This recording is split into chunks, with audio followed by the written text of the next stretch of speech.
So I would request Professor Nargis Ahmed. Please comment section.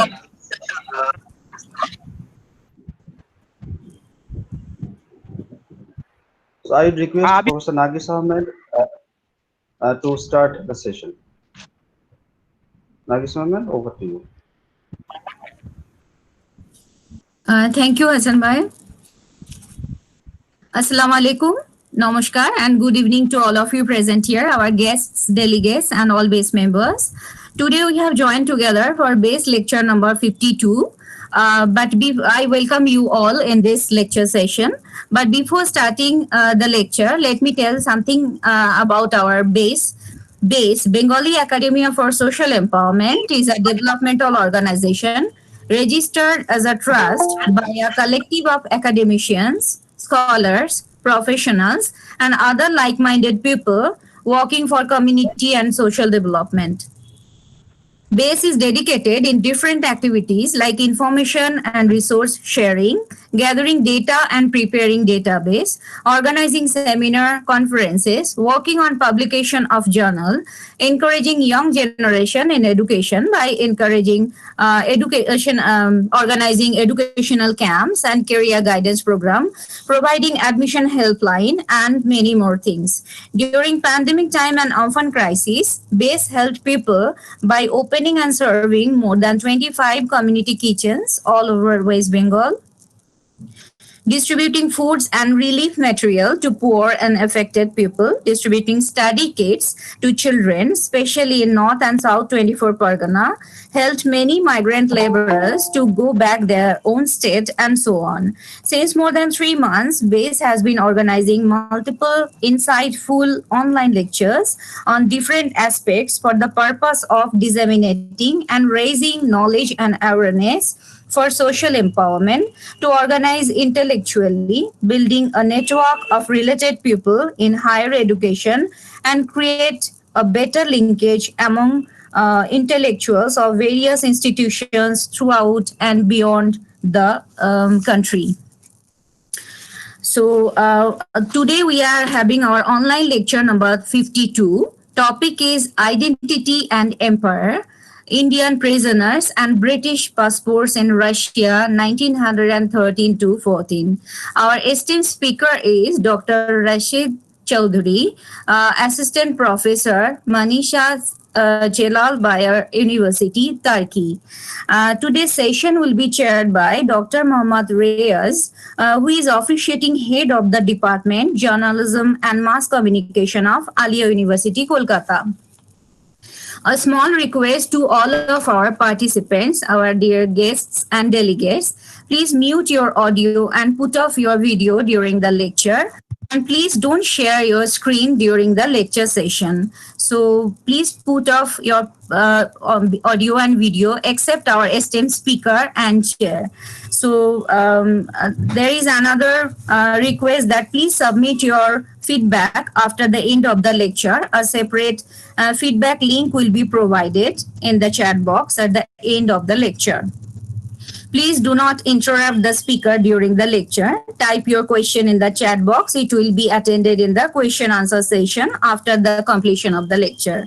If you face any problem like sound or audio related problem, please write in the chat box. We'll take care of it. So once again, I repeat for our participants, please mute your audio and put off your video during the lecture session. And please do not share your screen during the lecture session. So I would like to request now one of our base member, Ms. Sara Ahmed, who is a research scholar of Jadavpur University, Kolkata, to introduce our esteemed speaker and chair of today's lecture. So Ms. Sara Ahmed, over to you. Thank you, Nargis ma'am. So I will introduce today's speaker, Dr. Rashed Chowdhury. First, Dr. Rashed Chowdhury was born in Belarus and grew up in Bangladesh and Kuwait. He received his BA honors in International Relations from Grinnell College in Grinnell, Iowa, USA. His MA in Islamic Studies from McGill University in Montreal, Canada, and his PhD in History also from McGill. He did a postdoctoral fellowship at the Indian Ocean World Center at McGill and also worked at the Carnegie Endowment for International Peace in Washington, D.C., USA, and the University of Manitoba in Winnipeg, Manitoba, Canada. He is currently an assistant professor at the Department of Political Science and International Relations at Manisa Celal Bayar University in Manisa, Turkey, where he teaches history, political science, and Russian. He has published articles on topics such as Russian medical diplomacy in Ethiopia in the late 19th century and the Belarusian Tatar community in the late 20th century. His research interests include interactions between the Russian Empire and the Indian Ocean world in the pre-revolutionary era. Now I'll introduce our chair, Dr. Mohammad Riaz. Dr. Mohammad Riaz is the officiating head of the Department of Journalism and Mass Communication, Alia University, Kolkata. His research interests include intersection of media and identity politics, particularly in Central Asia, Afghanistan, and India. Mohammad Riaz has done MPhil and PhD in International Studies from MMA Jauhar Academy of International Studies, Jamia. He is currently working on an ICSSR-sponsored project titled Stake of India's Soft Power, Case Study of Afghanistan under IMPRESS scheme. Mohammad Riaz has done MA in Convergent Journalism from AJK MCRC, Jamia Millia Islamia in 2010 and worked as a journalist for over 5 years before joining as a full-time as an academic. He continues to write regularly on socio-political issues of Indian Muslims besides Eurasia for different media including The Wire, Daily O, India Times, NewsClick, Beyond Headlines, etc. His articles have also been published in Daily O, DNA, Scroll, The Hoot, Al Jazeera, etc. On to our chair, Dr. Mohammad Riaz. Thank you so much for a very generous introduction, both for me and for the esteemed speaker. Let me at the outset say that the kind of experience and the profile our esteemed speaker today have, anyone, including me, would be envious of him. Born in a different country and studied in across the world literally, and now teaching in Turkey. One of the countries I visited, I visited briefly for 2 weeks in 2018. So it gives me immense pleasure. As the introduction said, I have done my MPhil and PhD in international studies. Primarily, I worked on Central Asia. So I have although my topic was more on civil society and media in the present era, but I did, for my own understanding, a study on how Russians treated Central Asians, in particular during empire time, but also during the Soviet era, and now practically these countries are satellite republic. They continue to remain satellite republics of Russia by and large. So this topic is of particular interest to me because I know there have been this Indian community in Russia and in several other of these Eurasian countries for a long time, for centuries, in fact, have always been, probably since medieval ages. And colonialism, of course, changed the whole world, and how colonialism impacted the whole relation of East and West in particular. And also there is this interesting factor that during the world wars, in particular the two great world wars, all the world powers, they needed, that's how it became world war, because most of the East was colonized. So it was primarily a European war which became world wars, and they needed the support of these colonies to fight their war, basically. So during the war in particular, the colonial masters relation slightly became more generous, if I may say so, towards these colonies. The topic of today's lecture is how these soldiers who were I understand Indian British soldiers who were caught in Russia, and how they were treated, and how the documents reveal about how Russians saw them, or how British saw them, or in general how colonialists saw them. So that's topic of my particular interest, and that's why I'm here, and I'm really honored, and I thank the base team for organizing. They have been very consistent with lectures. It's like more than over 50 lectures already. So I thank the base team for giving me opportunity, and I particularly thank all our not just this, of course, the speakers, but also I can see that among audience also we have some of the renowned people and some senior people from across the world. In fact, particularly Turkey, I can see a few faces. So I welcome you all. And with these few words, I welcome our esteemed speaker, Dr. Rashid Chaudhary, to begin his lecture. Thank you. And once again, the usual request, please do not start any presentation and please keep yourself mute. Thank you. Thank you very much, Dr. Riaz, for your very kind introduction. Thank you to all the organizers who've worked very hard to arrange this lecture, as well as the previous 50+ lectures in this amazing lecture series that's been going on. I actually first encountered BASE about a month ago when I attended Dr. Lailuddin's lecture on Maulana Bashani online. And I was very impressed with the way that BASE was conducting these lectures, and asked to join in and participate with this topic that I'm going to be presenting on today. So thank you once again for accepting my paper proposal and for giving me this opportunity to address you today. Assalamu alaikum everyone, namaskar, good afternoon from here in Turkey, and good evening to those who are in India, and greetings to everyone wherever they may be. I would just like to make a slight correction to what the Honorable Chair was saying a little while ago regarding the topic, because when I say prisoners, I mean a particular group of Indian merchants who were arrested in Russia, not during or right after the First World War, but actually, in fact, before the First World War in 1913. So these were not soldiers, in fact. Certainly, you know, there was a very large experience that hundreds of thousands of people went through, both in terms of you know, Central Asians taking part in Russian wars, and Indians, people from the subcontinent taking part in British wars, whether it be the First World War, the Second World War, and so on. But today's topic is going to be slightly different from that, and it's going to be discussing those trade networks that you mentioned, Dr. Riaz. Exactly as you say, the trade networks involving Indians existed in what became the Russian Empire for centuries. But it was towards the end of the 19th century and towards the beginning of the 20th century that these networks became very visible to both imperial states. Both the sending imperial state, the British Empire, and the receiving imperial state, the Russian Empire.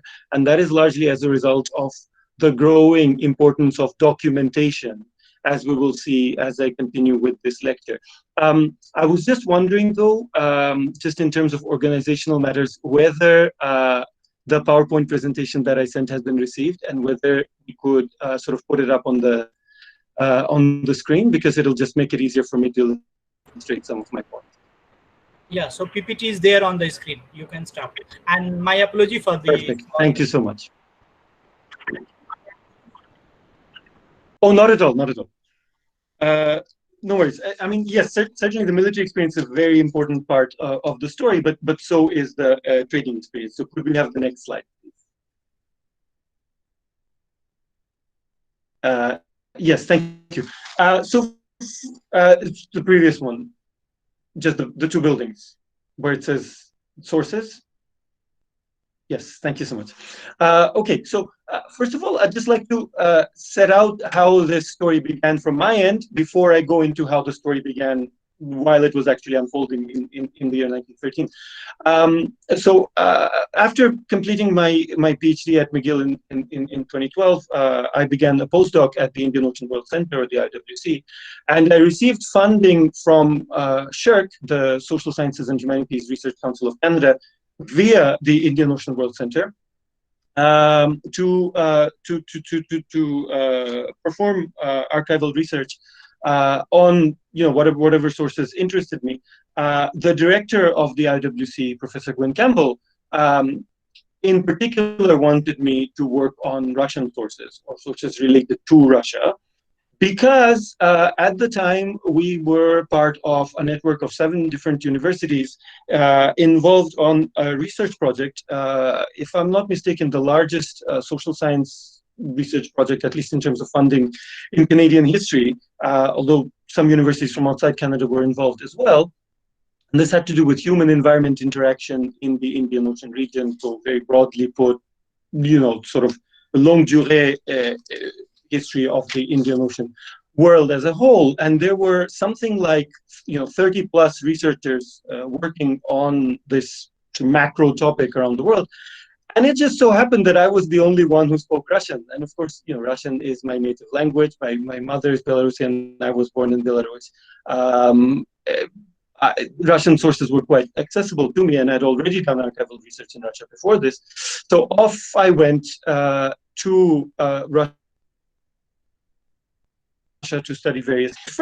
In terms of today's topic, I first discovered it at the India Office Records at the British Library in London, where there and at the National Archives at Kew, I was looking for evidence of British state knowledge of precisely these kinds of Indian trade networks or other examples of Indian presence in the Russian Empire, sort of towards the end of the British colonial era in India. And I uncovered this file of documents that nobody actually has talked about it, that nobody has published anything about. And I wondered whether, given that these documents related to the arrest and imprisonment and then deportation of a considerable group of Indians in Ryazan, this rather out-of-the-way city in Russia in 1913. Given that this had taken place in Russia, I wondered whether I would be able to follow this thread to Russia.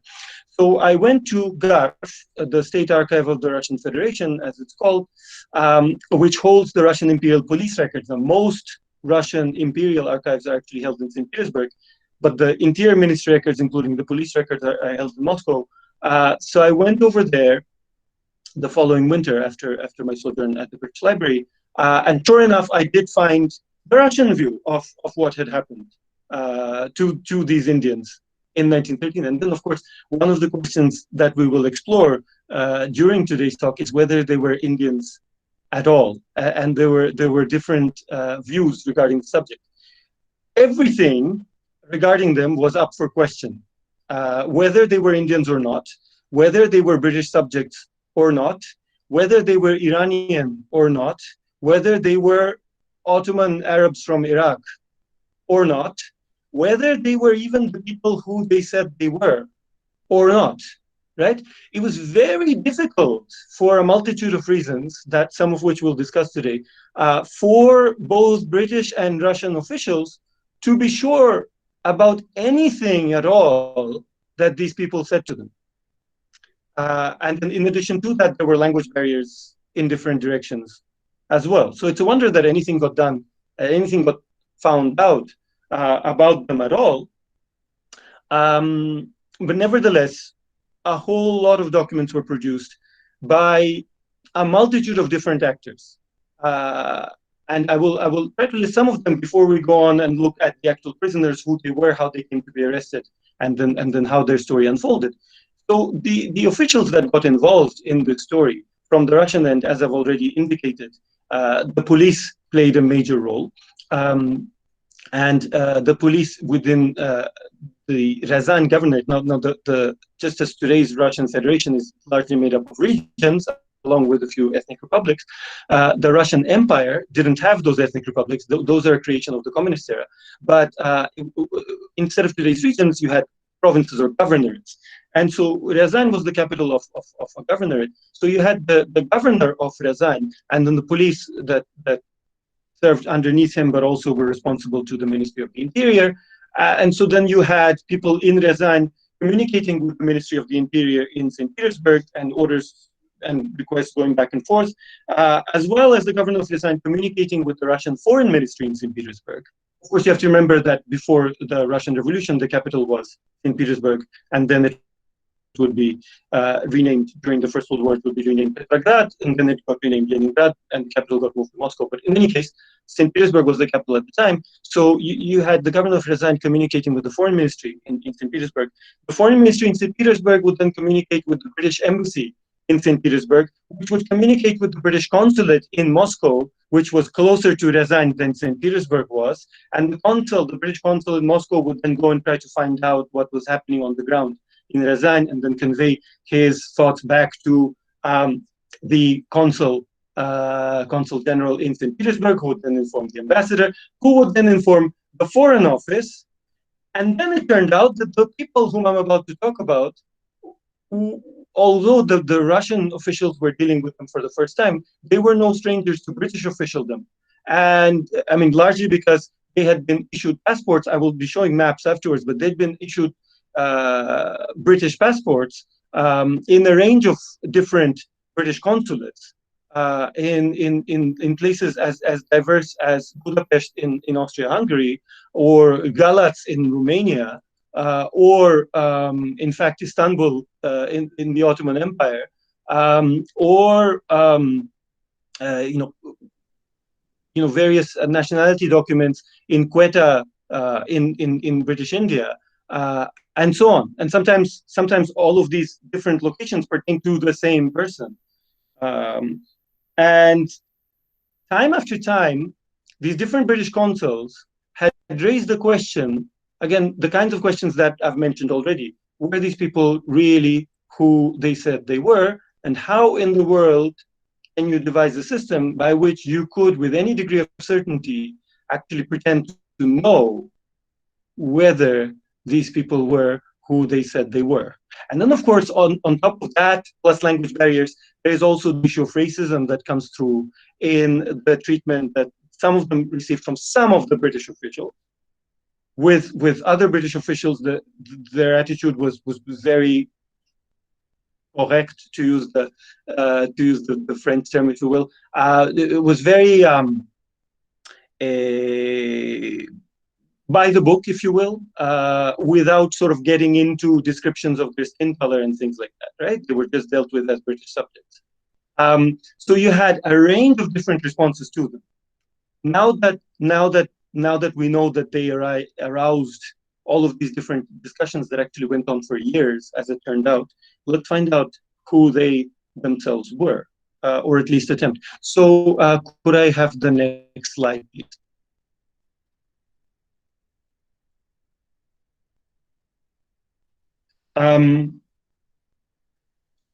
So I just want to talk briefly about where it is that they got arrested. So they were arrested on the 9th of August, 1913, according to the Julian calendar. You have to remember that before the Russian Revolution, Russia was on the Julian calendar and only moved to the Gregorian calendar under the communists. In the 20th century, beginning with the beginning of the 20th century, the difference between the Julian calendar and the Gregorian calendar had grown to 13 days. So the 9th of August in Russia was the 22nd of August in the West. So that day of 1913, a significant group, as I've mentioned, of people, but not only British passports. Actually, could I just ask the guests to our audience members to not present, if possible, and then if we could go back to the presentation, then that would be great. So the place where this arrest had taken place was near Ryazan, this rather small city outside of Moscow, located on the Aka River, which is a tributary of the Volga. And you can see that river system here on this map. And you can even see, like, if you see where the river Aka is labeled, to the west of that label, to the left of that label, you in tiny letters, you see the word Ryazan. So not far from Moscow, as you can see. This group of people were camped out, literally in tents, on a meadow, on the riverbank, beside the railway line. And what they had been planning to do, as they would tell the police one by one under interrogation following their arrest, what they had been planning to do is to take the train the following day from Ryazan to Nizhny Novgorod. And you can see Nizhny Novgorod on the map here as well. It is where the river Aka actually flows into the larger river Volga. And Nizhny Novgorod has had fairs since the Middle Ages. So you had the first Russian reportedly to have visited India, which was in the 15th century, before Vasco da Gama's trip to India, actually, except that the journey that Afanasy Nikitin, the Russian traveler, took was less complicated, if you will, than Vasco da Gama's, and involved just sort of tapping into Middle Eastern trade networks heading toward India. But he began that journey from the trade fair in Nizhny Novgorod, right? So fast forward from the 15th century to the 20th, to the early 20th, and the fair in Nizhny Novgorod was still there. And this is where this group of people were heading, except that their journey was interrupted by the Russian police, the police of Ryazan governorate, who showed up in the morning and arrested all of them.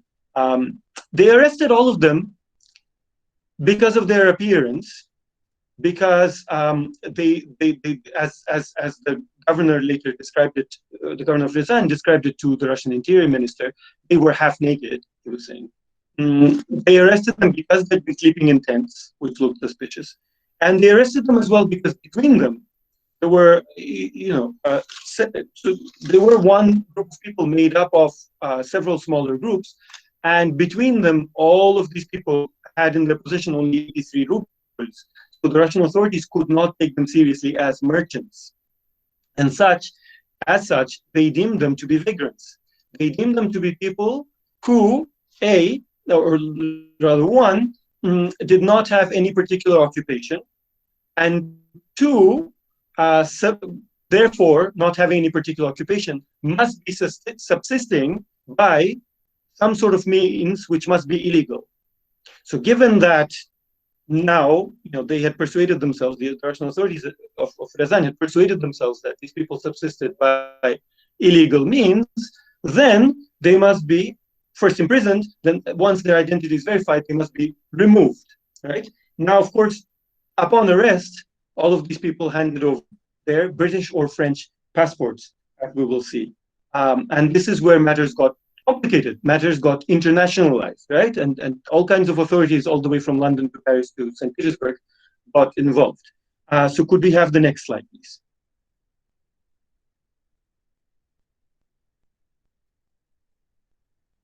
So, as I mentioned, the larger group of people was made up of several smaller groups, right? And I only put up details about two of them on the slides because they get repetitive after a point. But I will tell you about them in a bit more detail than what you find on the slides. So the first person to be arrested, and the reason why I listed this way, this kind of hierarchy, first the man or the head of the household, then his wife, then their children, then the sort of antecedents of the person, right, such as sometimes their mother, then the lateral relatives, like sometimes their brother. This is the way that these families were listed in their passports. And at the time, the British authorities in India, or in fact, the British authorities elsewhere in consulates around the world, issued passports for a whole family group to one person, the person who was deemed to be the head of that family group, right? So in this case, this man, Seliman Ben Ali, as he was described, also known as Selim Ben Ali, also known as Suleiman Ben Ali, each of these people's names is spelled in a multitude of different ways, sometimes up to a dozen different ways in the Russian and British documents put together, right? So I've usually just listed the first Russian spelling, sort of transliterated into English, because otherwise, there'd be no end to the versions of names, and that is not the most important sort of point. But in any case, it also kind of shows how identity was fluid a little bit, because whenever different British consuls talked about these people, each consul, like I'm not even exaggerating, each consul used a different spelling for each of these different people. But in any case, so there you had Suleiman Ben Ali, essentially was 37 years old, and a British subject in possession of a British passport. I should also add, by the way, that we'll look at the connection to India and why the word Indian is on the poster and all of that, because these people, those among them who were British subjects by virtue of their connection to India, not to Britain directly. The passports that they had at the time were called British passports. They were not called British Indian passports. There was no such thing as a British Indian passport. They were British passports. To Russians, therefore, to the Russian officials, these were British subjects, just British subjects. To British officials, they were British Indian subjects, right? So these are subtle differences in terminology that whereby the passport could be British, but the person himself was not British according to the British, but according to the Russians, yes, they were. Or were they, right? That remained to be determined. But the possession of a British passport could potentially make them British as opposed to Indian. British Indian wasn't a category that the Russians thought in. Certainly with their Central Asian subjects, the Russians thought of them as Russian subjects, not as Russian Central Asian subjects. In any case, I mean, we could go into more detail there, but just to move on now. And then you had his wife. I mean, you can read the list of names on the screen, so I won't keep reading them out. You have the names and the ages, but you have his wife, and then their daughter, and then their 3 sons, and then Suleiman bin Ali's mother, and then Suleiman bin Ali's brother Shurkhan as well. All of them listed Suleiman bin Ali's name in one British passport. This was passport number 2889, issued by the British Consul General in St. Petersburg in the year 1911. So just 2 years before their arrest. So seemingly there were no grounds then to doubt the identity of this family. Moreover, Suleiman bin Ali and his family, by extension, had been granted a Russian visa at the Russian Imperial Consulate in Vienna, in Austria, on the 21st of March, according to the Gregorian calendar, of 1913. So 5 months before they were arrested, the Russians themselves had granted this family a visa, giving them, leave to enter Russia freely, which they proceeded then to do. Now, why were they there? The Russian government's point of view, I've already explained, right? They were vagrants. They were up to no good. We don't know exactly what they're involved in, but they must be involved in something nefarious. We want them out. Question is where we send them, right? And there were 3 different options, which we will look at, regarding where to send them in order to be rid of them, right? But according to Suleiman himself, who was questioned by the police in Ryazan, he was questioned by a man named Lavrov, who was the deputy chief constable of police of Ryazan Governorate. And it's not entirely clear what language was used, but I assume it's Russian, because actually some of the British documents that I've looked at say that some of the Indians present in Russia for a number of years would end up learning Russian. Most of the Indians in Russia spoke no English at all, but did speak some Russian. And this may well have been the case with Suleiman.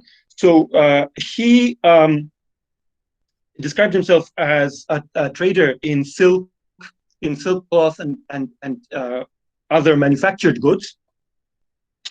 Шелковые материи и другие мануфактурные товары in Russian. And he had come to Russia in March, right after getting his visa in Vienna. And during this time, he'd been quite actively moving about Russia.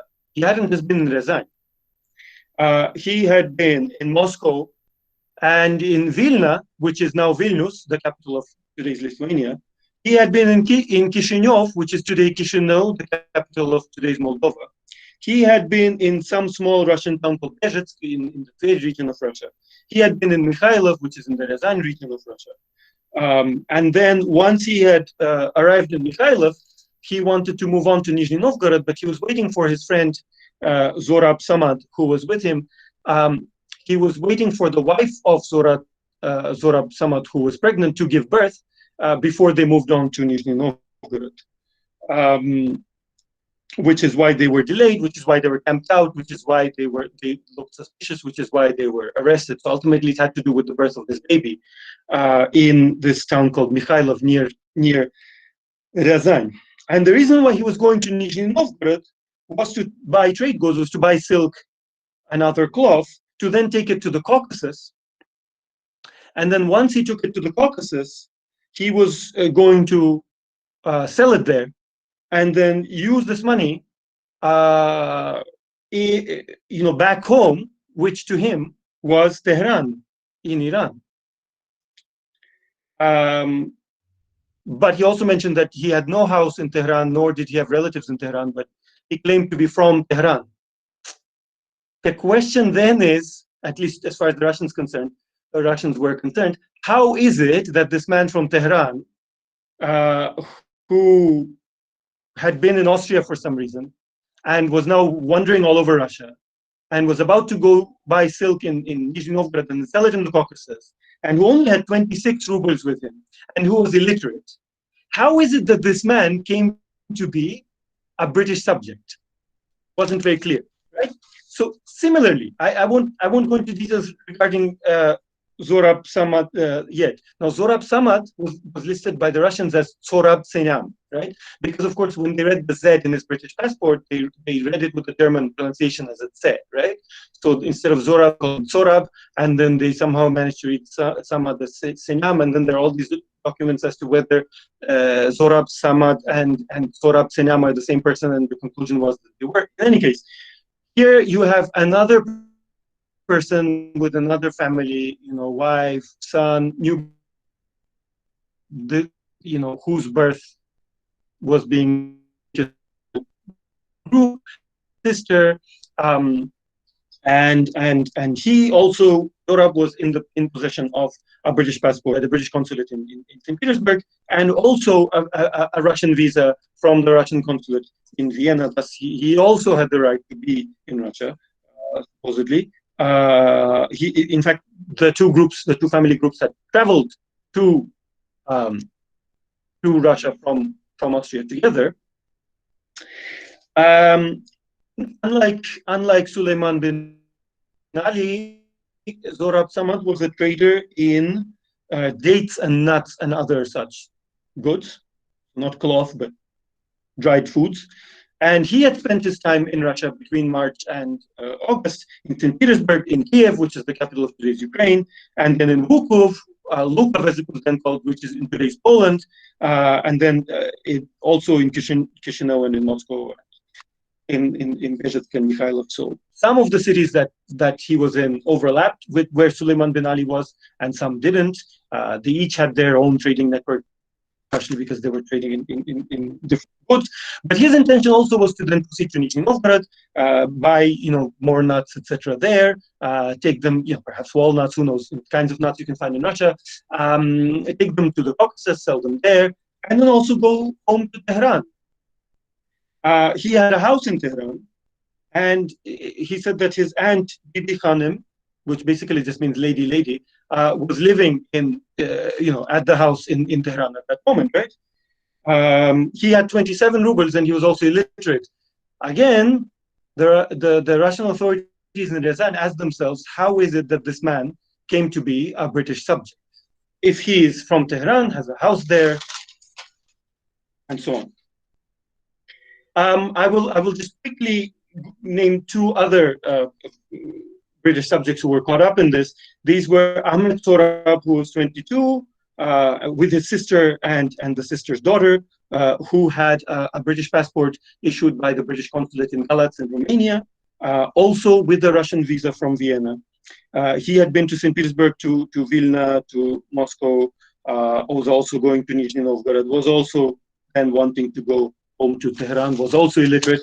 And then finally, among the British subjects, there was Yusuf Muhammad, who was 38 years old, with his wife and daughter, and actually several daughters and a son, who had a British passport issued by the consul in Bucharest, again in Romania, also a Russian visa from Vienna, was also following the same route, which is why all of these people had converged onto Ryazan in order to take the train to Nizhny Novgorod, because they were all going to the trade fair there. After that, they were all going to go to the Caucasus, after which they were all going to go to Tehran. In Tehran, Yusuf Muhammad, this last person, raised animals with his brother and traded in milk products. He had no money whatsoever on him, and he was also illiterate. In addition to that, there were two French subjects as well, who were members of the same group, and some of the British subjects actually translated for one of the members of the French group. Except that among the French group, one of the women produced her husband's passport, but said that her husband was in St. Petersburg, but she didn't have a passport in her own name. The other person was a man and didn't have a passport at all. So the French group was even more problematic regarding their identity than the British group. In any case, I didn't follow up the story of the French subjects who were arrested in the French archives, but regarding the British subjects, I do have more information. So we'll stick to that side of the story. I just want to say though that the French subject without a passport called Aziz Muhammad was a bit unlucky because he said that his father was in St. Petersburg, and the Russians said, we're just going to deport you to Iran. And he said, no, why don't you send me to be with my father in St. Petersburg? So actually the mayor of St. Petersburg made inquiries and found that his father did exist but had gone to Moscow. Then the mayor of Moscow made inquiries and found that Aziz's father had disappeared. Poor Aziz was actually deported into internal exile into a different province of Russia. But in any case, we'll see what happened to the whole group. What the Russians decided to do with them, what the Ministry of the Interior from St. Petersburg said to the police in Ryazan was that you are to take pictures of them, and then we are going to make sure that these people never come back to Russia again. We're going to deport them all. But the question is, do we deport them to Iran or do we deport them to India? Because they all want to go back home, as it were, to Iran. They all claim to be born in Iran at this stage. But they all also claim to be British subjects. So in order to find out what they are exactly, we need to keep them in jail. So they kept them in jail for several months. And meanwhile, we're feverishly contacting the British consulate in Moscow and the British consulate in St. Petersburg, the British embassy in St. Petersburg. And those offices were communicating with the Foreign Office in London, which was communicating with the Office for the Secretary for with the India office essentially in London, and so the whole bureaucracy kind of was at play here. Meanwhile, the prisoners were sitting in jail in Ryazan, writing petitions. Again, it's not clear in what language, but writing petitions to the British consulate in Moscow, saying it's unfair that we continue to be imprisoned here. We are not criminals. You need to somehow arrange for us to be sent to Iran. That is where we want to go. So just to give you an idea, again, I could have made similar maps for the other people as well. But the first person that I mentioned, if we look at the different British documents that were produced about him, right, he was seen by British officials in Quetta, in today's Pakistan, but British India back then, in Kashgar, which is in China, as well as in Tehran, as well as in Baghdad. And also in Budapest, in Austria-Hungary, and also all over the Russian Empire, as I've mentioned. If you just continue to the next slide, please. I want to give you an idea of another of the sort of itineraries of another member of this group. So Zorab Samad, right, or Zorab Senyam, if you will, the second person that I talked about in a bit of detail, right? He actually was directly from India, as it turned out. It turned out he wasn't actually from Iran. He was from India, as the British uncovered. He was from a village near Lahore, and so he had gone from Lahore to Hera, Tashkent, here, kind of putting himself into the Indian community in Central Asia. But then he continued on to European Russia, and he had wandered all over the European Russia of the time, including, of course, today's Poland and Ukraine and Moldova and so on. And of course, he had gone to Austria-Hungary as well. And this is just the extent of his journeys that we know about. His journeys may have gone further afield. Another member of the group, for example, received some kind of certificate from a British consular official in Beijing, right? So these people's journeys took them far afield, but for the most part, they were concentrated in Eastern Europe. In the Russian Empire and in nearby areas. So if we just look at the geography of their travels, there seems to be no doubt, or very little, as to the nature of their activities. That yes, these were merchants.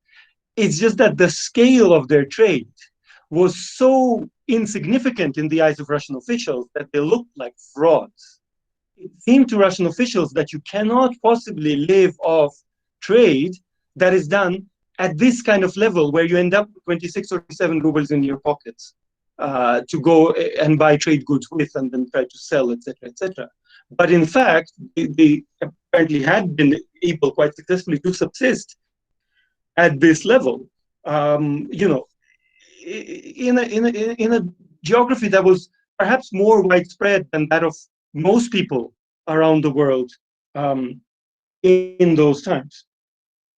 Eventually, the Russian Foreign Ministry communicated with the French government in Paris and found out that the French could not vouch for those French subjects who had been arrested in Ryazan, and so they were then sentenced to settlement, as it was called, поселение in Russian, settlement in Vyatka Governorate to the east of Ryazan, right, where the Russians were, where the Russian authorities were trying to increase the population of the region and to keep sort of untrustworthy elements away from the big cities, away from St. Petersburg and Moscow and Kiev and Odessa and so on. Right, they were sentenced to live in certain villages in these areas. So that's what happened to them, because the Russian policy at the time was that you could be deported if your nationality was clear. If your nationality was not clear, then you would just be added to the population of the Russian Empire, but you would no longer be free. You would become a settler with a fixed place of residence where the Russian government thought that you were the most needed. Eventually, the Russians decided that this would be the fate that would await the British subjects as well, because the British authorities were taking their time actually certifying the fact that, yes, these people had British passports, but certifying the fact that they were indeed British subjects. And I will explain shortly why the British were taking their time. In any case, on the 17th of March of 1914,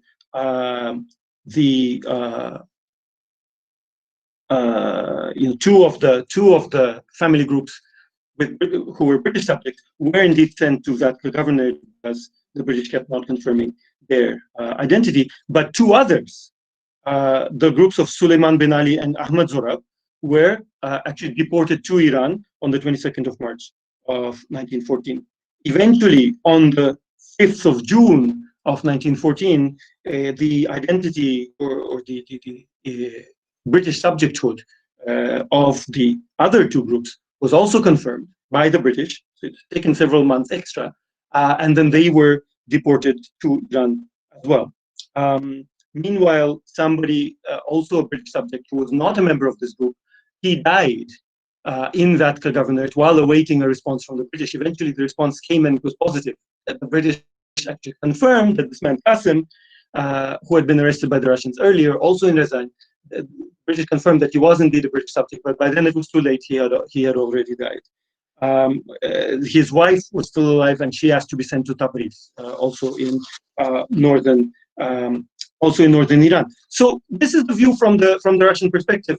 The Russians questioned their identity, addressed the British authorities, addressed the French authorities. When it came to the British authorities, the British came through on two of the groups at first.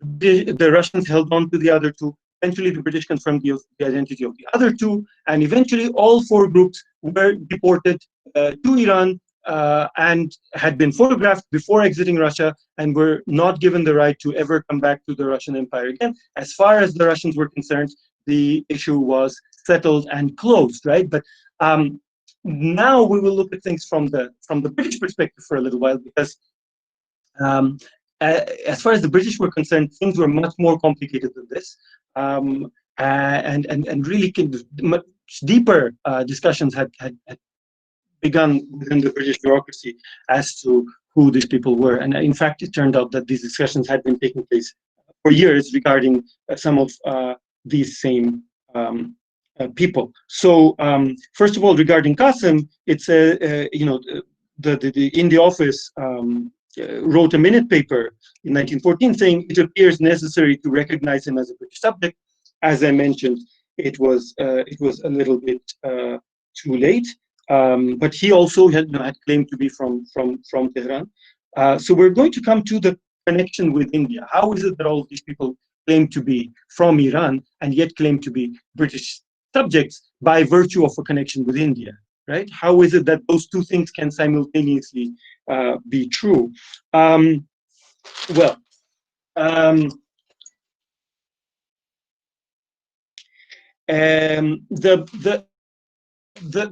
British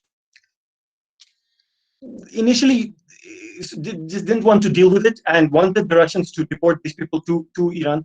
What they really did not want is for them to be sent to India, because the British, just like the Russians, thought that these were sort of untrustworthy people. Who knows who they really were? Who knows what they were up to? The best thing to do would be to send them to a third country where Britain wouldn't have to deal with them. But the British did say to the Russians that if it is absolutely necessary to send them to British India, then you can send them to Karachi, but would much rather that you send them to Iran, which is what the Russians, in fact, proceeded to do. Now, how is it that the two groups which the British at first did not recognize as being British subjects, how is it that they eventually came to be recognized? Because a certain Aziz Muhammad, yet another person from these kinds of groups, showed up at the British consulate in St. Petersburg. He hadn't been arrested because simply he hadn't been in Ryazan. He hadn't been at the wrong place at the wrong time. And it says, I quote, he several times called at this emissary and has been interviewed. And then he claimed to be the brother of Yusuf Muhammad, who was one of the sort of suspicious characters, and explained that they had first obtained a British passport on Russian territory at Batum, which is in today's Georgia, on the strength of a certificate of British nationality granted to their late father Muhammad, a resident of Baghdad, but born at Calcutta. All right. So here was this Bengali man from Calcutta who had gone to Baghdad, had children there, and they then had grown up there. Perhaps did not have a direct connection to India, but through their father had a certificate of British nationality. And on the basis of the certificate of British nationality, had obtained a British passport in Batum.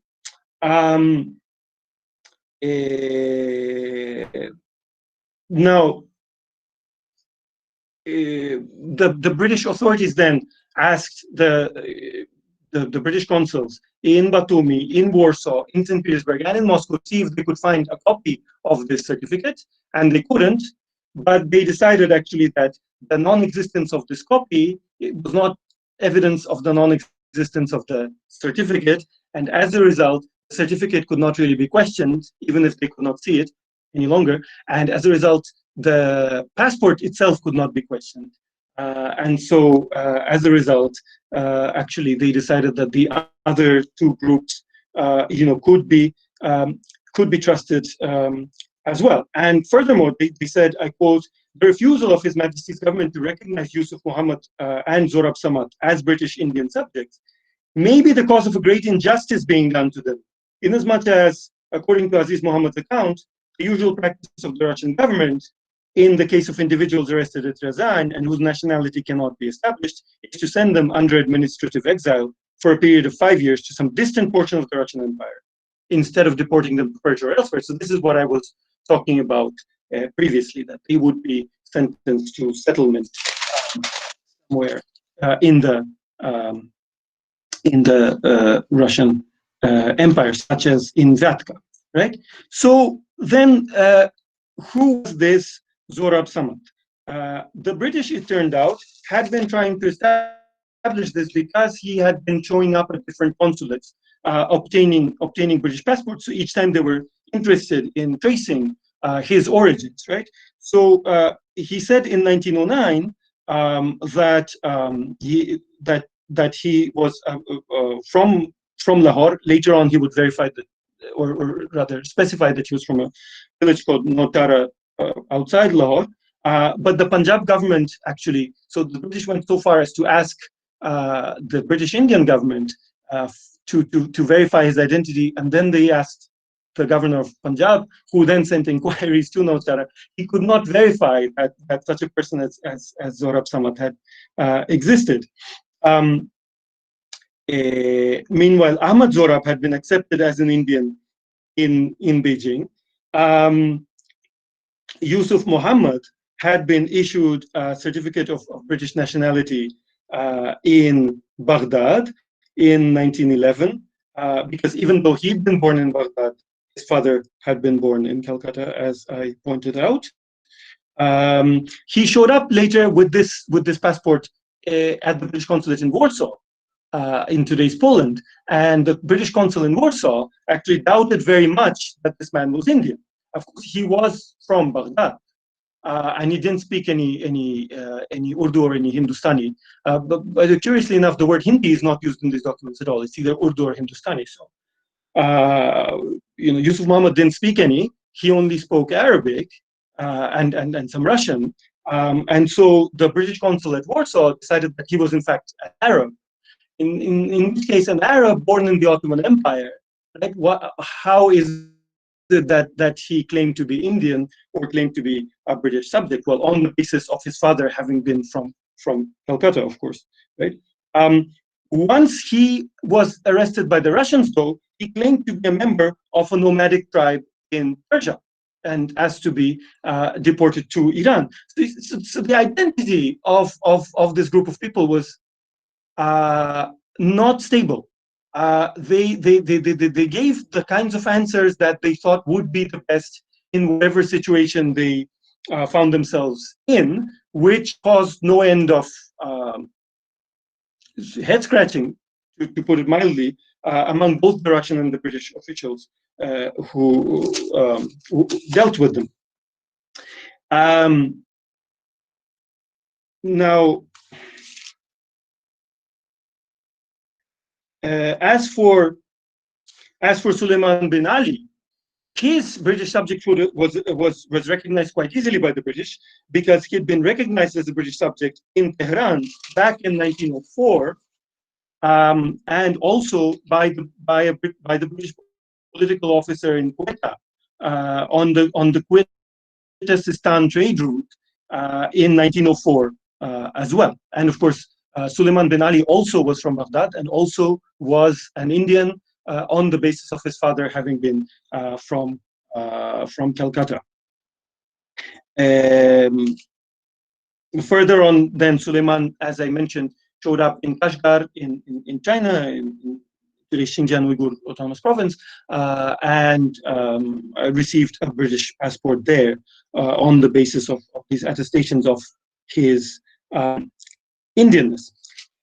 And now the British, if you will, this is kind of the Arabian Nights in reverse, because just as there's a story within a story in the Arabian Nights, in these British files, there is a story within a story, because when you look at the documents from 1913, they include enclosures from 1912,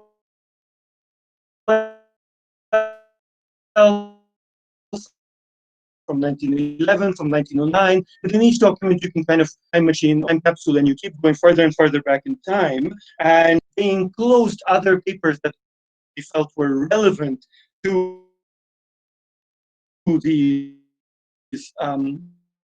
cases. And so one the Indian Office records was the opinion of the Foreign Department of the Government of India from 1912. So in a memorandum to the Secretary of State for India, so this is 1912, this is a year before these groups were arrested in Kazan, right? So the basis of the discussion in 1912 was not their arrest, but the basis of the discussion was that there were doubts being expressed repeatedly by different consuls in Europe, where the members of these same groups would show up again and ask for their passports to be renewed or replaced, because sometimes their passports would be stolen, sometimes their passports would be lost, and sometimes their passports would expire, and then they would ask for these passports to be renewed or replaced, as I've said, and the consuls would then sometimes write little memos to London saying, yes, these people came, I couldn't refuse them a passport, but I really wonder if they're British subjects, I really wonder if they're Indian, they might be Arabs, they might be this, they might be that. Like, I tried to speak to them in Urdu because some of the British consular officials had actually lived in India as part of the colonial administration, so sometimes they actually spoke Urdu to these people claiming to be Indians, and sometimes the British consul officials spoke Farsi or Persian and tried to speak that. I couldn't get a response, in which case they thought that these people were Arabs, and so on, right? So this discussion eventually reached all the way to the British colonial authorities in India. And one of the men who was discussed was actually this same Zorab Samad, right? And they did, so the British authorities in India, or at least the Foreign Department of India, calls him an inhabitant of Nachwar near Lahore. So they accept him as somebody from Lahore. But they also say that it's important to listen to what we call our political resident in Turkish Arabia. This was a British official in Baghdad, in the Ottoman Empire, hence the term Turkish Arabia, who had said, so then this is an enclosure within an enclosure within an enclosure. So then the political resident in Turkish Arabia, based in Baghdad, said that British consuls in Europe should withhold nationality certificates and passports from Asiatics. Here you get the othering beginning, right? Because until now, we've been talking about them as British subjects. Asiatics, in doubtful cases, until the statement which the applicant makes before them is confirmed by the British administration or consular authority nearest to the alleged place of origin, right? So, in other words, what the British political resident in Baghdad was suggesting, because he had met some of these people, like he had met Suleiman bin Ali, for example, who showed up with a British passport issued somewhere in the Russian Empire, showed up in Baghdad with that British passport on the basis that his father. Now, the British political resident in Baghdad did not like this, did not like the fact that British consular officials were too liberal, from his perspective, in giving out passports to what he called Asiatics, right? And so he said, don't give them away so easily. Instead, first make inquiries. If they were born outside British India, check with the nearest British consul as to whether what we know about the circumstances of their birth, about their parentage, whether it's Indian or not. And if they were born in British India, check with the local district officials and then the provincial governor. But don't be so ready to give out these passports. And the opinion of the British Indian government regarding this opinion of the British official in Baghdad is, we support this proposal, right? So here was the Indian government, the British Indian government, of course, saying also that they concur in this opinion that British consulates in Europe should not be giving out these British passports to people of Indian origin so easily, as they had been. And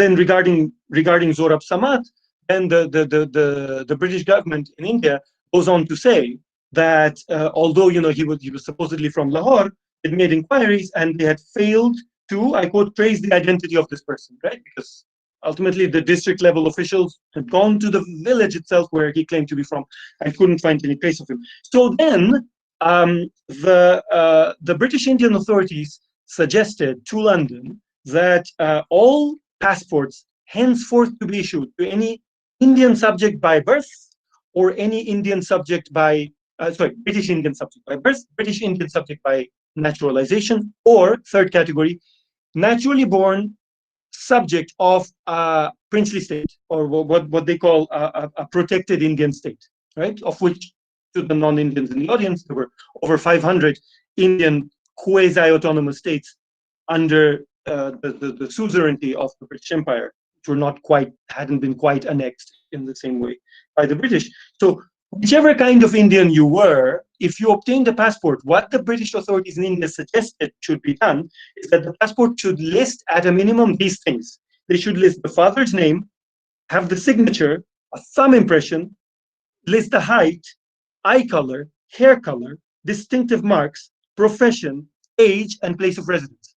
Actually, if you look at my father's Bangladeshi passport, it lists pretty much all of these things. right?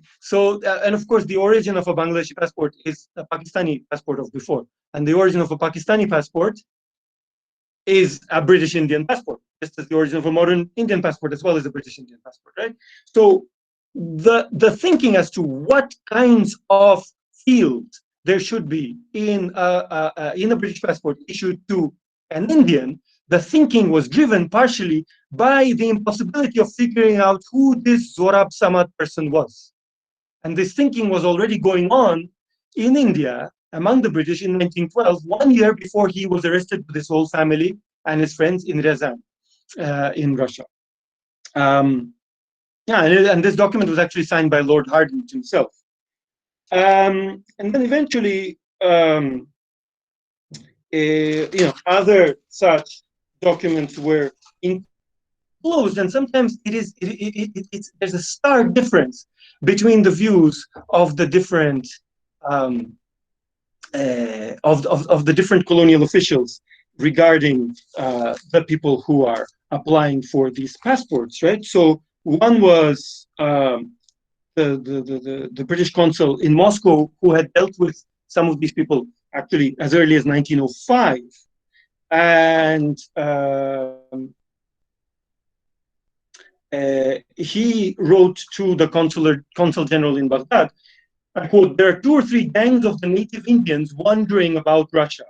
On each occasion they have come to Moscow, I have had trouble with the police, who assert that they are thieves.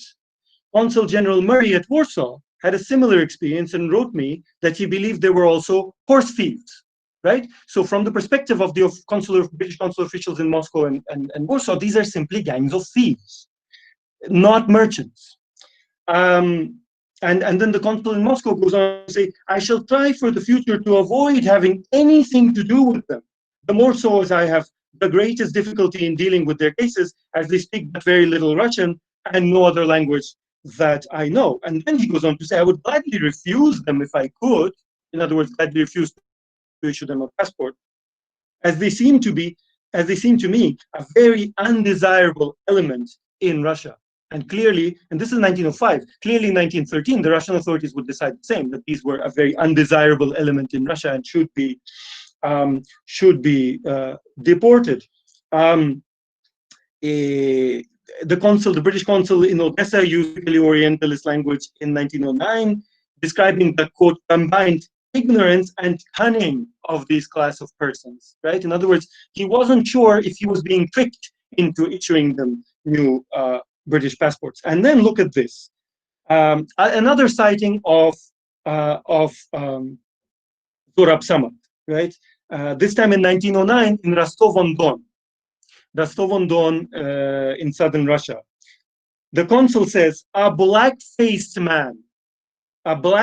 man of the name Zomad Zorab, this is Zorab Samad, who pretends to be an Indian British subject, applied to me for a passport. Right? So you can kind of see the lens through which at least the consul in Rostov-on-Don is viewing this person, right? Here he is in Russia handing out British passports to what he considers normal British subjects, and then suddenly a black-faced man shows up, right? And then he claims to be Indian, and the consul isn't even sure if Zorab Samad is an Indian or not. And of course, as I've explained, nobody is quite sure either. Then the British vice consul in Kerch says in 1909 something very different about him. He says, a British Indian subject, see, neutral language, not a black-faced man, a British Indian subject, Zorab Samad, has applied to me for a passport for himself, his wife, his son, his brother and sister, to replace one which has been lost or stolen.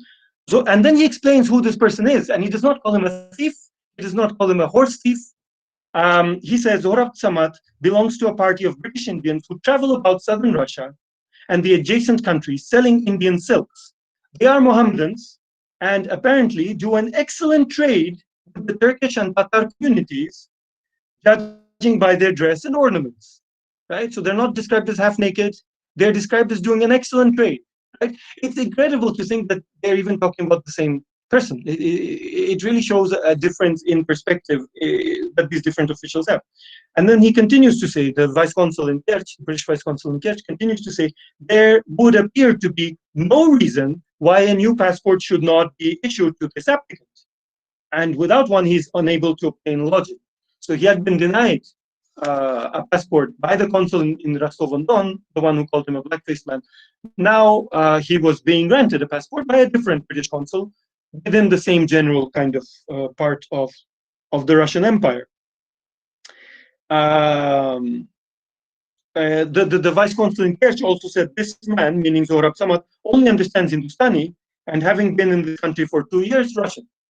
Right, so the communication was in Russian, and it is to this vice consul that Zohrab Samad described his journey out of British India, from Lahore to Herat in Afghanistan, then to Tashkent in Central Asia, then to European Russia. This story was vouched for by another British Indian subject called Muhammad Ali Omar. Now, Muhammad Ali Omar was either himself from Calcutta or also had a father from Calcutta, like many of these people did. But regarding Muhammad Ali Omar, actually, the British consul in Istanbul said in 1908 that Muhammad Ali Omar is no doubt one of a gang of horse thieves, right? So this theme of them being horse thieves keeps coming up. Once among the British consul in Warsaw, another time in the British consulate in Istanbul.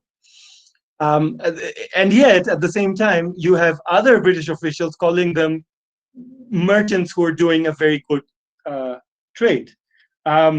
So the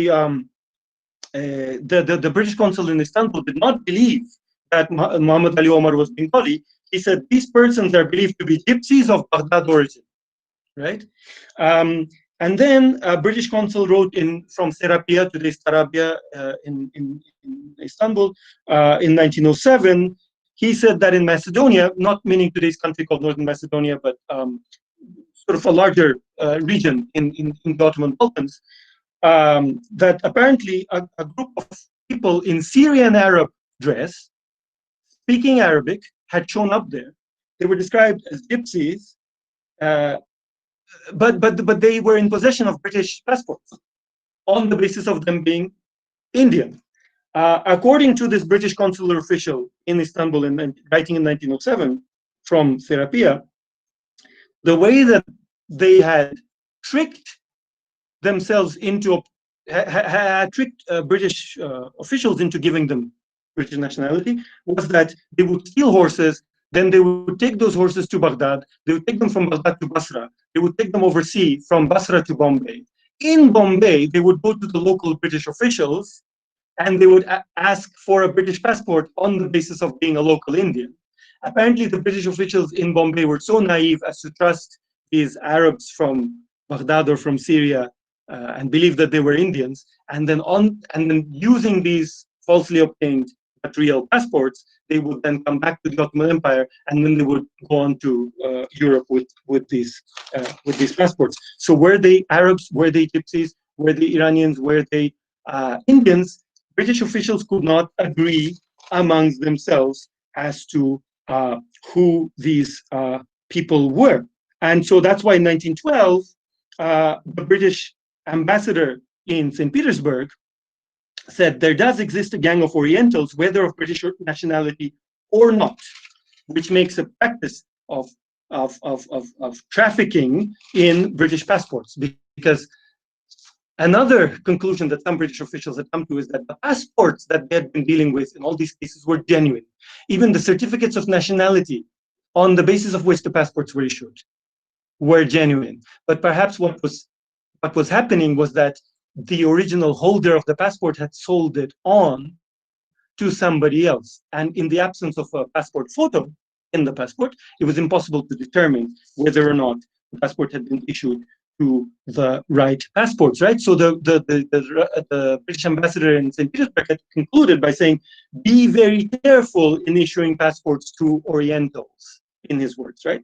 But the British consul in St. Petersburg, a year earlier in 1911, had a very different view, because ultimately his good judgment was put under question when all of these questions had arisen from all of these consuls.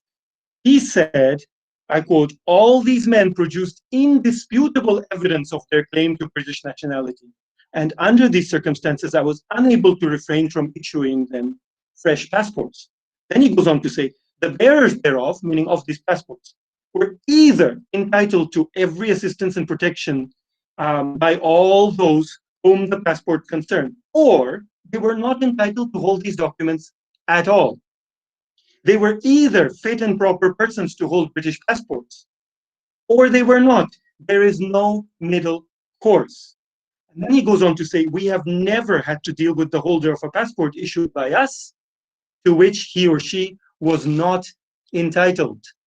So the British consul in St. Petersburg was very adamant in saying that no, all of you other consuls in Warsaw or Istanbul or wherever who claim that we are in the practice of issuing British passports on the basis of Indian parentage to Arabs, to Iranians who don't deserve these passports, all of you are wrong. I have established beyond the shadow of a doubt that these people indeed are Indian or else are descended from India. And if you question this fact, then you question my professional integrity. This is basically what he is saying. Now, to conclude, Mark Salter, in his book Rites of Passage, examines the history of passports. And he says that countries have gone from the examination of the person to the... Yesterday, I watched a presentation, actually, that was unrelated, that was on Rumi, by a professor of the University of Maryland called Karimi Haqqaq. And Professor Karimi Haqqaq said that, there's a dispute as to the nationality of Rumi because he was born in today's Afghanistan, but then lived most of his life in today's Turkey. And Professor Karimi Haqqaq said, well, back then there were no borders, there was nobody asking for papers, so countries in today's sense did not exist, etc. He's right to some extent, of course. But at the same time, if we look at a medieval Islamic traveler like Ibn Jubayr going from Spain on Hajj, you will see in his travelogue that indeed people were stopped if not by passport control, which didn't exist. They were stopped by customs officials, and sometimes even their pockets were searched and so on, right, to see if they were carrying contraband. So this is what Salter is talking about. The examination of persons is what used to take place.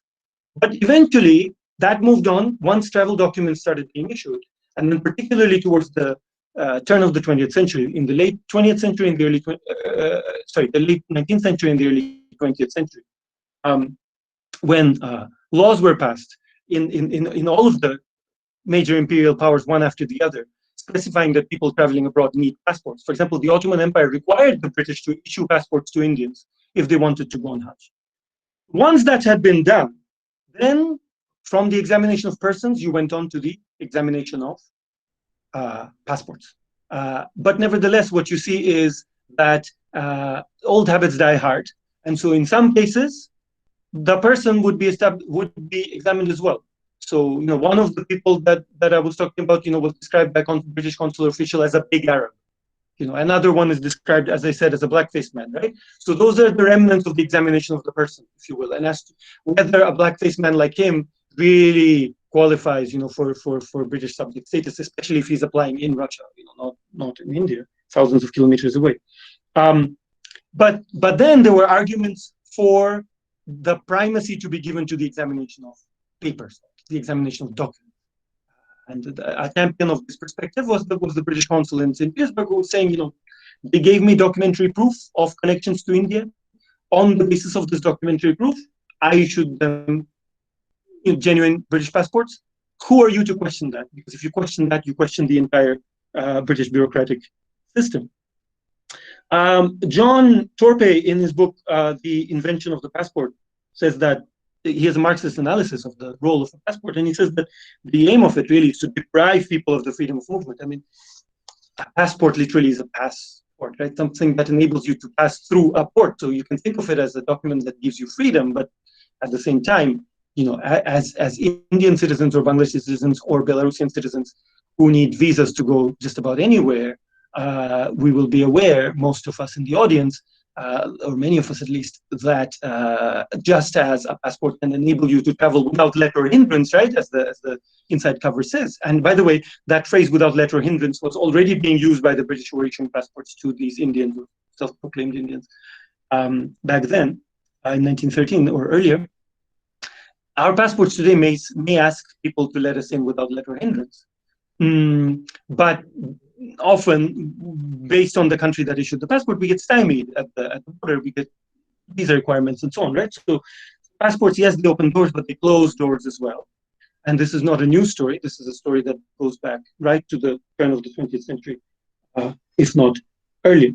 And then also, with regard to the British trade net, the Indian trade networks that were uncovered in the material that I looked at, you have a scholar like Sebo Aslanyan who looked at the Indian, he looked at the Armenian merchants of New Julfa, who then near Isfahan, who then spread out all over, including to places like Calcutta and Dhaka. And then communicated within themselves and left a very rich archive in an older dialect of Armenian that he was able to tap into. You even have an article by Shurendra Gopal called Marwari Barayev about an 18th century Indian merchant in Russia. But the people that I looked at today, all of them were claimed, at least by the Russian authorities, to be illiterate. They did not leave behind an archive, like this Marwari merchant in Russia in the 18th century, or like the rich archive that the Armenian merchants, who were very big on written records, left behind them from all over the world, including the subcontinent.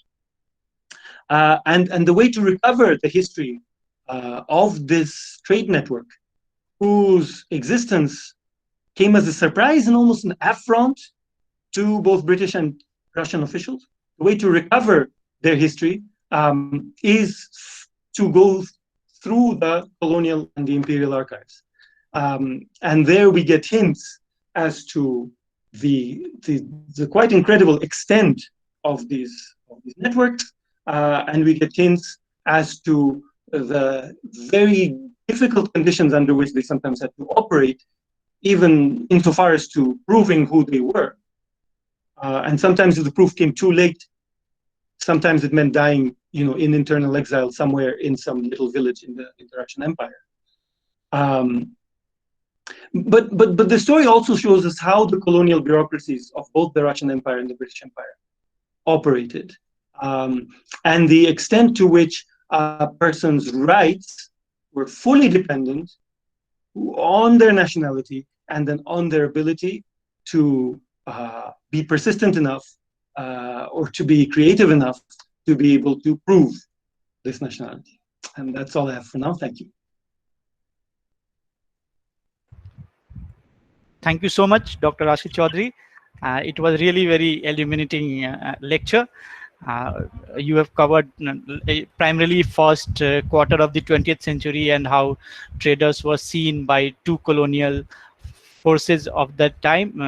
While you were talking, I was reminded of, when you mentioned about Volga, I was reminded of Rahul Sankritan's fictional stories from Volga to Ganga, and reminded how the region you are dealing with is actually, geographically speaking, it's like one connected land. And so since time immemorial, what we know as Silk Road have had these trade networks, what we know as Silk Road, and through which, so there were these networks of people, and there is this a small, I'm sure you are aware of, in almost every cities from, say, beyond what we now know as India, we had Indian diaspora community in Kabul, in Tehran, in Tashkent, in different cities of southern Russia, in Volga.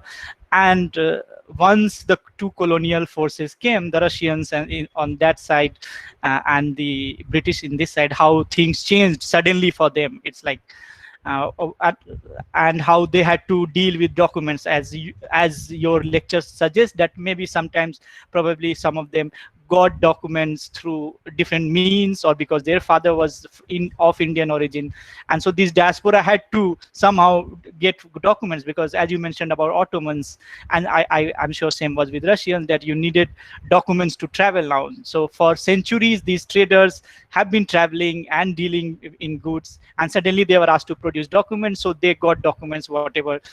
It's a lot like how I see say the Rohingyas or many of these people who were living in these enclaves, and how they would get documents. They were supposed to have documents, so they would try any means to get documents to prove that they belong to one state or the other.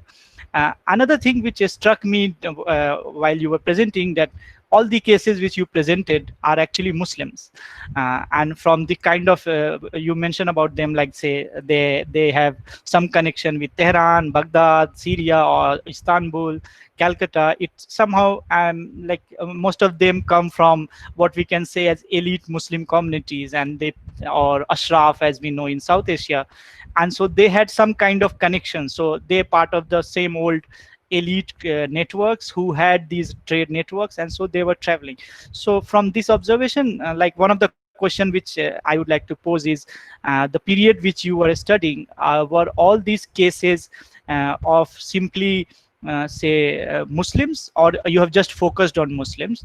What I'm trying to ask is, what in that same time period were there also like similar arrests of say Marwari or Sikh traders, or maybe just any other Hindu community traders who were also facing similar problems, or was it like something specific to Muslims in general? Also, like you mentioned how because of this documentary evidence, like there is nowhere mentioned while you were speaking in the first half, like when the suspense was building up, and we all are fans of suspense thrillers, and I was like, are they spies?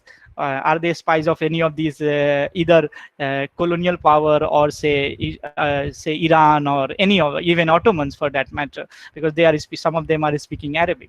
So were there any, like say during these investigations, were any evidence slash doubts among these investigators that they might be spies, or they were just seen as, you mentioned how they were seen as thieves or like just cheats maybe? That's another observation, and I would like to you to react.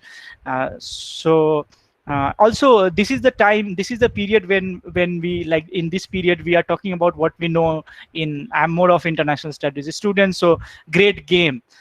So this great game politics, was that also somewhere involved in it? So I think these are my first initial thoughts. With if you can respond in maybe 5 minutes, and then we will open up for discussions.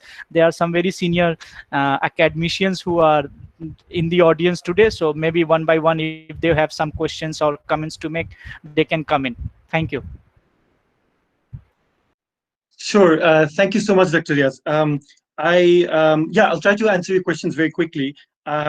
So why only Muslims? I did find evidence of non-Muslim Indian merchants in Russia during this general period, sort of more in the late 19th century, 1890s and so on, but not being arrested and not as part of this group. So this group seemed to be exclusively Muslim, and in fact, the vice consul, the British vice consul in Kerch, does note this fact. Actually, he as I quoted him saying, he says, they are a group of Mohammedans, who deal in silks and so on, and that they have trading connections both with the Turks as well as with the Tatars in the Russian Empire. So there perhaps their religious identity acts as a bridge, both while they're in the Ottoman Empire and while they're in the Russian Empire.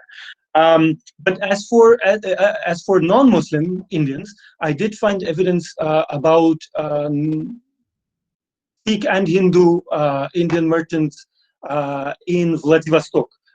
I did actually go to Vladivostok. I didn't find anything on Indian merchants in the archives there. There was a lot on Chinese merchants. Given the proximity to China, that completely makes sense. But in the office records at the British Library, there are a number of documents about Indian merchants in Vladivostok, largely to do with dealing with estates of Indian merchants who happened to die in Vladivostok.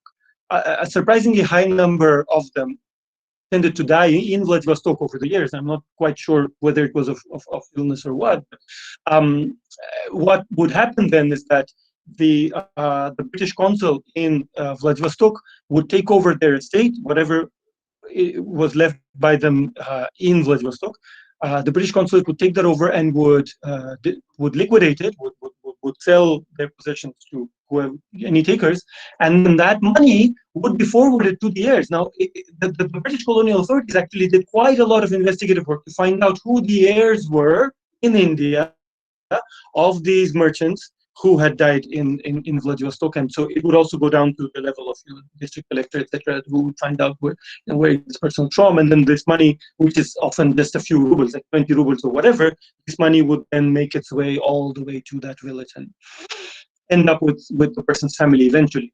So I found evidence in that context, but not from European Russia. And perhaps I haven't looked enough at that specifically. Okay, so quickly now regarding the other points. As to whether they were spies, there were no such accusations thrown about for some reason, and I think partially it has to do. I mean, I don't want to say, of course, that every spy has a James Bond sort of image that would come about later, but perhaps they were too destitute in the eyes of Russians to be considered, as potential spies. So the British, I mean, apart from the accusations of them being thieves or horse thieves specifically, the other accusation, of course, that some British officials threw at them is that they had, whether or not the passports were genuine, that they had simply purchased these passports of other people who have similar appearances and similar names, or that they had just assumed the name of the person in the mentioned in the passport, and so on. So there were accusations of false identities, but there were no accusations of spying as such that I've seen. As for the Great Game, well, the Great Game was largely taking place, of course, in Central Asia, whereas here the stage on which things are unfolding is European Russia. And so there's very little mention of Central Asia, of potential Russian influence in India, or potential British influence in Central Asia, etc. None of those kind of strategic observations, other than just a brief mention of Zora Samad, who seems to have been here, there, and everywhere. Him mentioning his passage through Central Asia on his way to European Russia. How he'd gone from Lahore to Herat to Tashkent, and onwards, all the way to different parts of European Russia. I think that the kind of the greater kind of takeaway point that the British officials got out of this whole discussion regarding these people was not about potential infiltration by these people into India and that kind of thing, as potentially Russian agents or that sort of thing, but rather that passports just need to be more secure. So several different officials proposed that photos be included in British passports in the future, partially because of these people. And then, as I mentioned, there was that whole list of, identifying characteristics, etc., that came about kind of directly as a result of people with the identity of this group of people.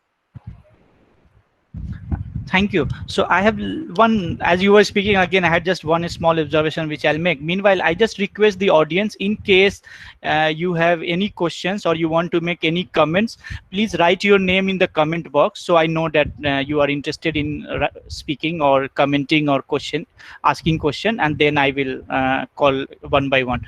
So meanwhile, I just wanted to ask while you were speaking. So another thing I was just wondering is, you mentioned about like they were not seen as spies, and they were like they were not so maybe educated or so privileged to be even seen as spies. They were not suspected of that.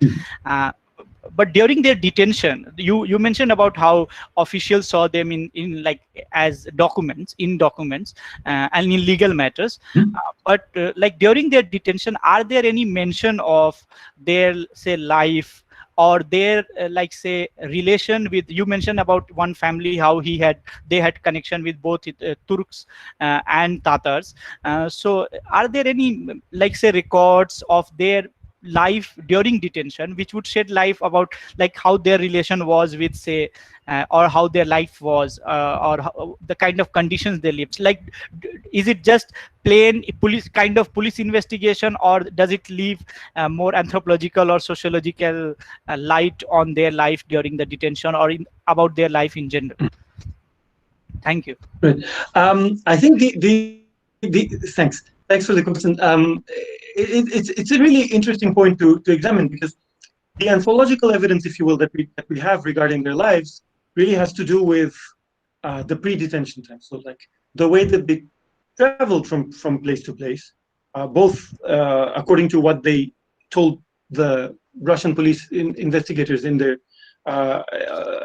deposition upon being questioned, and according to the different remarks that they made and the different papers that they produced in different British consulates. So when we piece together the story, we find something about their lifestyle, certainly, but also the description that you find in the Russian documents as to where they were and how they were arrested is quite vivid. The fact that they were sleeping on a meadow in tents under the open sky, right by a railway line, and that just that morning upon waking up, they were going to catch the train onto this city of Vladimir, and then from there they would go on to Nizhny Novgorod.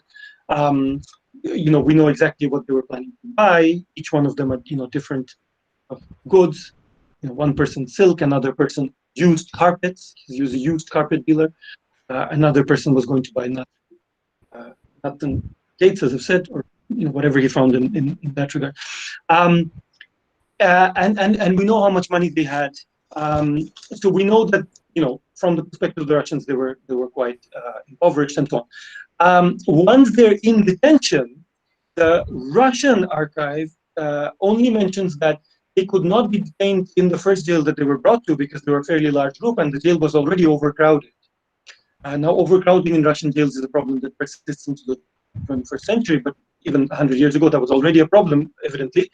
So then they were transferred to a different jail where there was more room, and they were housed there. But conditions were clearly lenient, and then no further details emerged from the Russian documents as to the conditions of detention that they were under for another few months until they were finally released upon the British finally accepting all of them as British subjects, at least so that the Russians would let them go. Now, or deport them to Iran.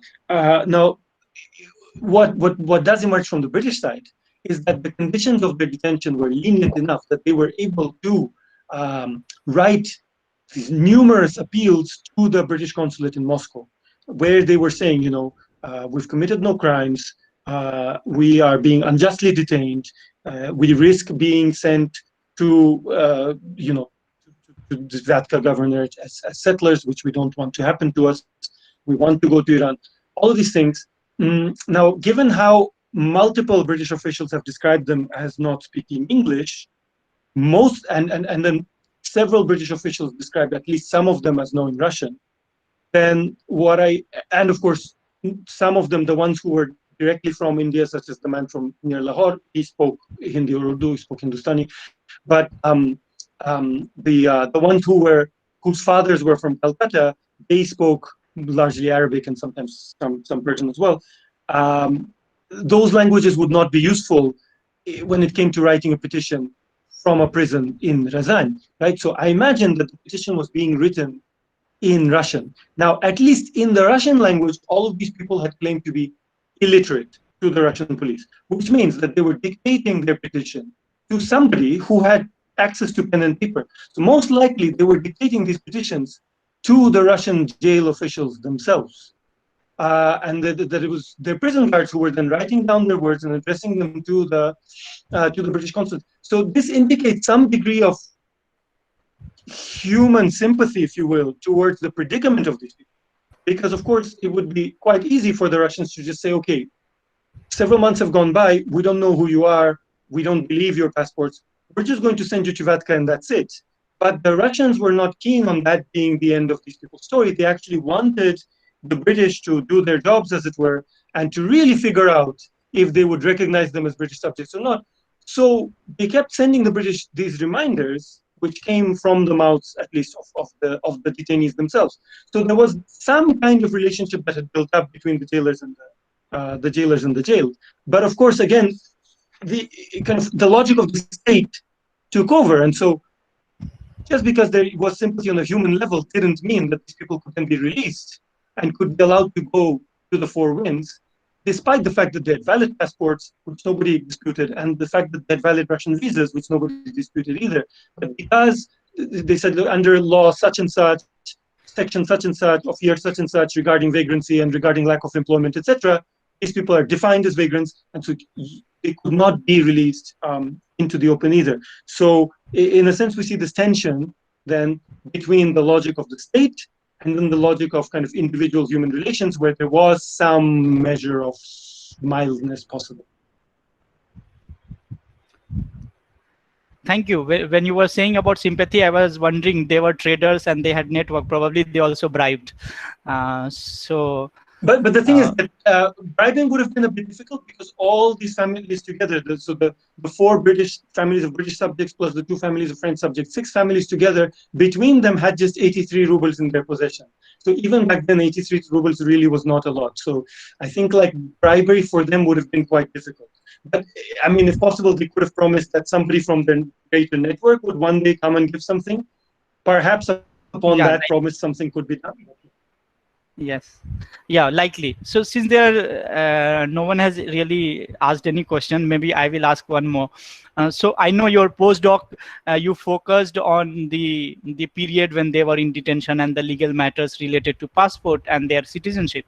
But I was wondering, once they were released, are there any like documents available, or like once they were released, is there any trace of them, or like they had just been let go? Or like say, are there they just they just disappear. They just disappear from the archive, and there's no further discussion of them in the documents either in Britain or in Russia, at least as far as I've been able to find. But the thing is that like my postdoc didn't focus on these on this case solely. So this was one of the things that I looked at. I also looked in more detail actually at a Russian shipping company called the Dobrovolny Flot, which means the volunteer fleet, which was established in the late 19th century, and then which then started a shipping route between Odessa in today's Ukraine and then Vladivostok in Russia's Far East, whereby you would go from Russia to Russia, from the western edge of Russia to the eastern edge of Russia, through the Indian Ocean. Because the ship would go, through the Black Sea into the Mediterranean, and via the Suez Canal that had recently been opened into the Red Sea, the Arabian Sea, and so on, across the Indian Ocean, then go up the coast of China. So the ships would then stop at Alexandria, and then go through the Bosphorus, and then stop at Aden, and then stop at Colombo, stop at Singapore, stop at Shanghai, stop at Nagasaki. And what they were doing is they were largely engaged in shipping tea directly from China to European Russia, because before, tea was going for centuries. The British and the Russians were the two great tea drinking nations in Europe, and tea was going to Russia by camel caravan across Mongolia historically. But this was much cheaper and faster at the same time. Then they would stop by in Sri Lanka, in Ceylon, and get coconut oil, smaller shipments like that. But they didn't want to send their ships empty from European Russia to Vladivostok, and so they took to taking cargoes of human beings, cargoes of Russian prisoners who'd been sentenced to hard labor out in the coal mines in the east. They would fill the ships with them, overcapacity, so I've found like complaints by doctors about this sort of thing. And then they would send them on this voyage through the Indian Ocean. Each time they were in port, they would force them to shut the windows, etc. And then after this passage through the Indian Ocean, where they got to see sites that that for an average Russian peasant, because most of them were from the common classes, these were extremely exotic sites. Then eventually they would end up on Sakhalin Island, working as coal miners, sometimes for 20 years, sometimes for a lifetime, that sort of thing. So that was my main focus of investigation for my postdoc. And I looked at sort of the way that tied into then the economy of Vladivostok, how Vladivostok traded with China, and so on. The Indian merchants, small scale as they were a side project. And I also looked at Russian travelers in Africa as well as in South Asia. So I looked at a man called Minaev, who was interested in Buddhism in Sri Lanka. In particular, became a scholar of Pali, and then wrote a couple of books on that. So it was kind of wide ranging, because my postdoc went on for 5 years actually. So I studied a whole bunch of topics regarding the interaction, as I said, between the Russian Empire and the Indian Ocean region, simply because usually, these sorts of things are known vaguely, at least vaguely, in Russia, but they're not very well known to English speakers from wherever, from India or from the West or elsewhere, because usually what English speakers or French speakers, for that matter, focus on when it comes to the Indian Ocean region is European powers who came and colonized different portions of this region. Because the Russians did not colonize any part of this area, then it's as if the Russians were not there, but the Russians were there. And of course, people from the region were in Russia as well. I mean, you had like Ethiopian cadets in the Russian armed forces in the late 19th century, all kinds of interactions that people kind of at large tend to not know. That's kind of what I was looking. Thank you so much. Since there are no questions, and moreover, we are like almost more than like 1.5 hours, more than 90 minutes. So I think it's time to wrap up. So the formal vote of thanks will be given by base executive member Somi Akhtar. I invite her. And meanwhile, I'm really thankful to BASE for giving me this opportunity. I really enjoyed this lecture. Eurasia is something which is of my interest as well. So I really look forward to your work, Dr. Chaudhary, and I'm glad that I had this opportunity to chair. Thank you so much to you, and thank you to BASE. Somi, over to you. Okay.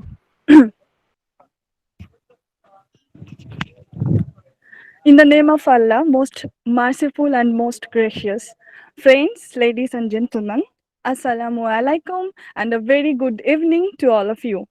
I, Somi Akhtar, on behalf of BASE, feel honored to have the opportunity. It's my privilege to have been asked to propose a vote of thanks. First of all, I would like to extend my hearty thanks to all the executive members of BASE for their tireless hard work and positive attitude. Among members, Hassan Bhai, Shahin Bhai, Abid Bhai, Nargis Ma'am and Shara Ahmed deserve special mention for their technical support. Now, I would like to extend my sincere thanks to the chairperson of the session, Honorable Dr. Muhammad Riyaz, Assistant Professor, Department of Journalism and Mass Communication, Ali University. Now, I would like to extend my sincere, humble, and graceful thanks to the man of the evening, highly honorable Professor Dr. Rashed Chowdhury, for accepting our invitation and enlightening us, who is a professor and historian of empire, who have studied his PhD and postdoc from McGill University. Professor Chowdhury telling us on a topic which was untouched before him, a new area of history which frequently not spoken. I hope our audience enjoyed today's lecture.